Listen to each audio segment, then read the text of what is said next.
ആദ്യമായി SSFൻ്റെ വിദ്യാർത്ഥികളോട് ഞാൻ പറയുന്നു, പണ്ടത്തെ പോലെ പെട്ടെന്ന് ഓടി വരാൻ ആഫിയത്തില്ലാത്ത ഞാൻ കോഴിക്കോട്ട് നിന്നു ഷൊർണൂരിലേക്ക് ട്രെയിനിന് വന്നു. അവിടെ നിന്ന് ഇങ്ങോട്ട് കാർ മാർഗം വന്നു. ഇനി മടങ്ങിപ്പോകാനും ഷൊർണൂരിലേക്ക് പോകണം. ഇത്രയും അധികം ബുദ്ധിമുട്ടി എന്ന് പറയുമ്പോൾ നിങ്ങൾക്കത് ബുദ്ധിമുട്ടായി തോന്നില്ല, എങ്കിലും എനിക്ക് വലിയ ബുദ്ധിമുട്ടാണ്. ഈ ബുദ്ധിമുട്ട് സഹിച്ച് ഇവിടെ വന്നത് എൻ്റെ ചെറിയ കുട്ടികളെ, SSFൻ്റെ വിദ്യാർത്ഥികളെ ആലോചിച്ചുകൊണ്ടാണ്.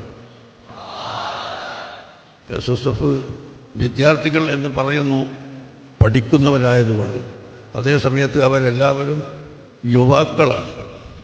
യുവാക്കളായ നിങ്ങളോട് എനിക്ക് പറയാനുള്ളത്, ഈ രാജ്യത്ത് എല്ലാ തുറകളിലും ഭാവിയിൽ പ്രവർത്തിക്കാനുള്ളവർ നിങ്ങളാണ്.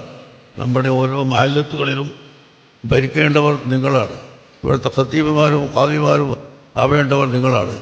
MLA മാരും MP മാരും പ്രസിഡന്റുമാരും ആകേണ്ടത് നിങ്ങളാണ്. അതുകൊണ്ട് നിങ്ങളുടെ ജീവിതം നല്ല ജീവിതമാക്കി വളർത്തി കൊണ്ടുപോകണം. അതിന്